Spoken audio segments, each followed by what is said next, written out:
Welcome back to Counterculture. I'm Andy, that's Pastor Mark. We talk about things that go against the norm. Right? And who better to talk about going against the norm than you and I? That's exactly right. That's exactly what I was going to think. Why be like the norm? Now, what people Don't be ordinary. People don't know that it's taken us 25 minutes to just get to a place where we can get to this story. Right. Okay.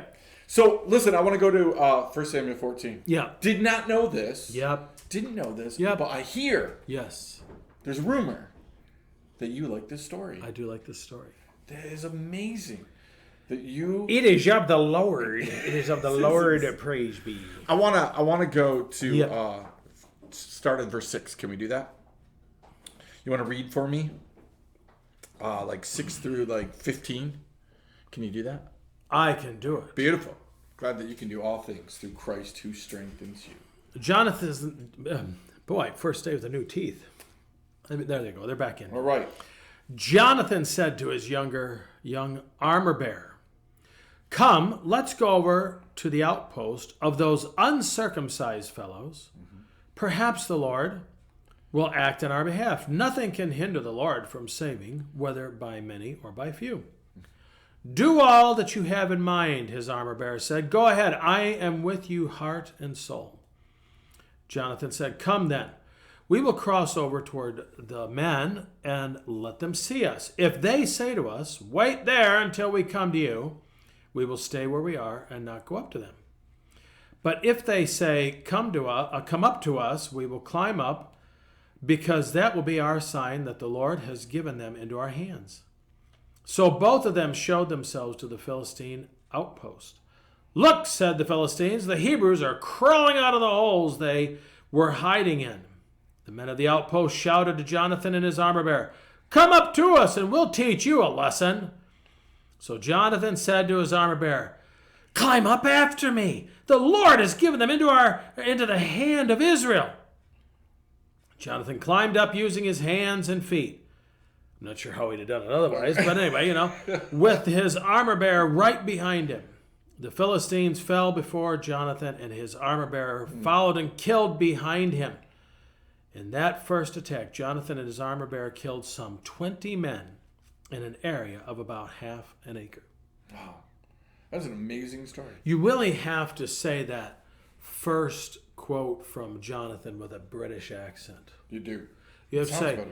"Come, let's go over to the outpost of those uncircumcised fellows." It just sounds better. It just sounds better. Yeah. Like they made the movie, remember the old Jesus movies? They all talked with like a British accent. I think something's wrong here. It sounded very similar. Yeah, right. Okay. So we look at the story. Right. There are several things that are counter-culture-ish about this. Okay. Especially when it comes to Christianity. The first one starts off, Jonathan, it's just Jonathan and his armor bearer. Yep. Right? But I love it because it's a two. Yep. Right? God's all about twos. He loves it when we go out in twos. Jesus told people to go out in two and sent them out in twos. Yep. Right? But in this two is better than one. In this, they get a better return. They're going to get a good return, right? Indeed. In this moment, Jonathan says to his armor bearer, "Hey, how about if you follow me, right? And let's go and see if maybe perhaps God will give us a victory today." Isn't that awesome? Right? There's so much good stuff in there, right? But he doesn't say, "Let's go talk to my dad, sit down with the war council, and try to figure out whether God will give us the victory or not, and make it this big ordeal on the front side." He just simply says, "Hey, let's go see. Maybe God's working here," right? How do we take that thought process and any other thoughts that you have and apply that to being counterculturish today? Because we don't like that. We don't like that in churches. We don't give people the freedom to do that. Right. Yeah. You got to get godly counsel, which is good. Yep. But did he not get godly counsel, so to speak, from his armor bearer? The armor bearer said, "I don't think that's a good idea." Right. It's like when we say we're supposed to confess our sins to the church. Does that mean the whole church? I mean, I put it on Facebook. Some people think so because they do. Or does it mean you're the church, that I could come to you and say, "Andrew, I have this sin I need to confess." Right. And you may say, "Hey, we need to take this. This involves the whole church. We need, whatever." There's all sorts of nuances that. Yes. Here's what I think is interesting. I wish I had more Jonathans probably most of us do in our churches. Yep. I think God wishes he had more. I think he wishes he had more pastors. I can be the non-Jonathan sometimes. Well, I don't know this is what I'm supposed to be doing. Yep. I want to make sure. I want that. He goes into this. Perhaps. Maybe. Yep. Well, I'm really not sure here. I did hear Steve Furtick say one time, I was listening to one of his books, I think. I think it was Sun Stand Still. Whether you like him or not, it's neither here nor there. And I'm not saying I do, but I enjoyed reading his book that time. And I think it was that book where he said on his best day, he's only 51% sure, I think it is, of God's will for his life. Yeah. It's on his best day. How many times do we just operate and say, I think this is what it is? And some people are waiting for God to just make it so clear. Oh, now you're and have you missed it? I know I've missed it a few times. Yep, lots. But he goes into this, says, I'm gonna try this and see what happens. Mm-hmm. And he was okay if it would have said, well, wait a minute, they might come down here and kick our butts.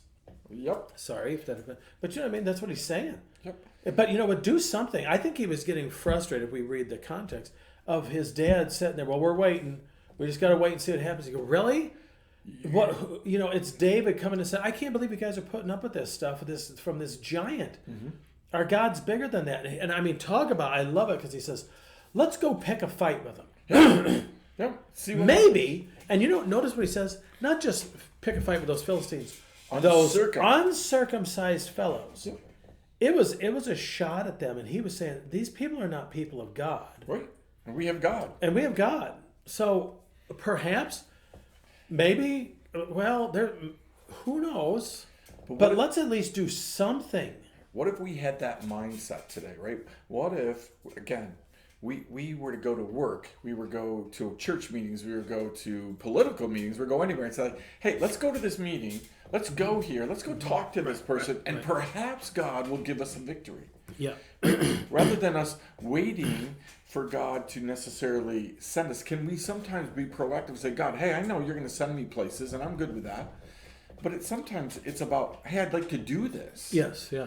Right? God says, okay. Perhaps you're good. But how also incredible is it in this story that Jonathan had, you already mentioned it, an armor bearer, right? That he looked at and said, hey, do you think we should do this? Because you know what? We need people.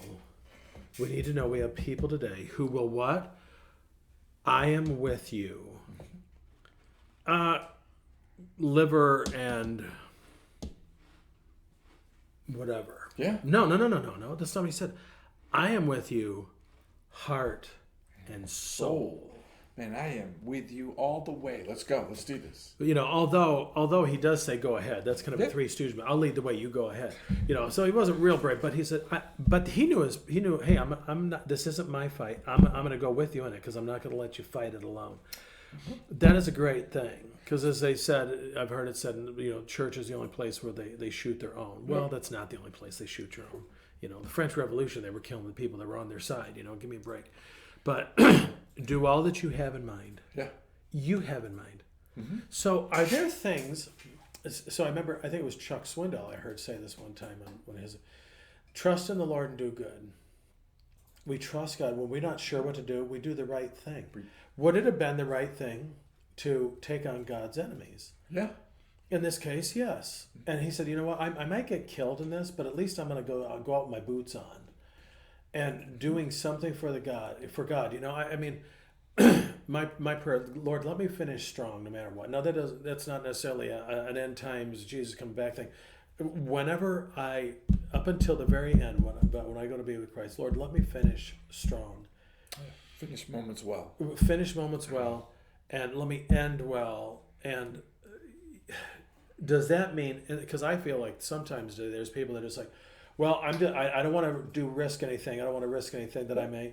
And, and it's like, is heaven a punishment? Not for God's people. Not for God's people. Talked about that a lot, right? That whole idea of heaven. And how many people today they're all concerned about Jesus coming back, but they're not concerned about Jesus coming back. They're concerned about all that might go on ahead of time or whatever. Yep. You know what? And that's an easy thing to do. None of us want trouble. No, I don't get that, but would you this world we're going to have it, Jesus said. So anyway, I digress. Would you have followed this? Would you have followed Stephen Furtick if he was doing this with that quote? Right? If Jonathan on his best day was only 51% correct, would you have followed him in this moment? That's a good question. No, I only asked. Well, I don't know Stephen Right? Furtick. Okay, so here's the deal with that. I mean, I'd like to think I would at least think about it. If it's someone like you or Bob, who does his discipleship day, we're friends. I mean, I know your heart. Yeah. And I'd like to think I would if I felt in my spirit, okay, this is, why not? I mean, because here's the thing. You didn't go out and say, oh, I don't like those people, so let's do it. Okay, that's probably, I'm going to have to wait a minute here. Let's think about this. They're Philistines. They're the enemies of God. Yeah, there's probably a good chance that God's going to be on our side with this. But how many times in church, because I'm stuck, because I love what that whole philosophy, right? Yeah. How many times in a board meeting do we come in and go like, hey, I think we should take a chance on this? And man, if the chance is 90%, well then okay, right? Yeah. But 51%, like those aren't good odds. Right, but I remember good old pastor said, listen, you can get into a church if the vote is 51% to 100%. And he used to say, like, hey, if it's 100%, you don't want to go to that church because somebody's lying. Yeah. Right? You are not going to have 100% approval rating, right? But if you're 51%... And you'll soon find out that you don't. Right. But if you go in with 51%, right, and you're going to spend all your time trying to win people over and fix things, you're not going to get stuff done, right? But I think about that and say, like, man, would we take a chance as a church on a pastor who only got 51% of the vote?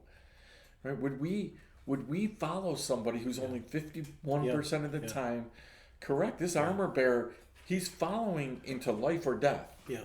Right? In this moment. If Jonathan goes down, he's going down. Well, and I wonder how much more we might actually do if we just said, you know what, I'm gonna just step out on faith here. Yeah. But we're so afraid of failure too. Yep. But is it failure if we've stepped out on faith? Yep. And how many? My wife and I were just talking about this week, in the last week or so.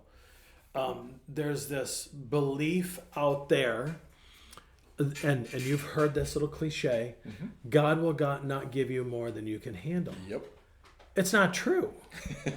Wait, it's not true. Breaks up the word God helps those who help with themselves. Yeah, it's right in both of them. Both of those are in the book of Hezekiah. It's not true. So what is what is true is the faith. If I can handle it, it doesn't require faith. Yeah. It does not require faith. Yep. Fundamentally wrong. Nice little tweak there by the enemy, isn't it? Yeah. Well, God, this must not be the Lord because He's not going to ask you to go pick this fight because that's more than you can handle. I have a feeling the armor bearer was not a trained warrior. Nothing. He's just supposed to carry the arrows. Yep. And stuff. Yep. He said, you know what? I'll go with you. I'll keep reloading for you if you need me to. But what and they go up there and they do this.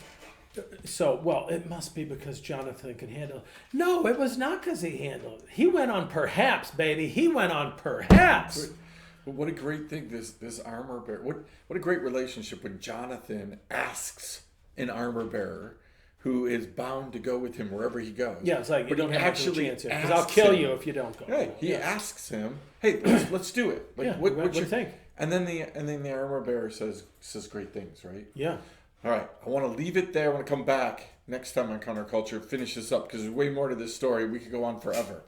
So, listen, we will finish this up maybe, perhaps. Perhaps we will finish this up. That's going to be the Lord will let us finish this later. Yeah, perhaps. Andy, I am with you, heart and soul, on this one. Look at that. That is fantastic. Go ahead. Fantastic. Go ahead. You know what I would say to you? Tell me. I'm really glad of that, Mark. You can go first. Hey. Until next time. Yeah, ponder that. We'll see you next time. Counterculture.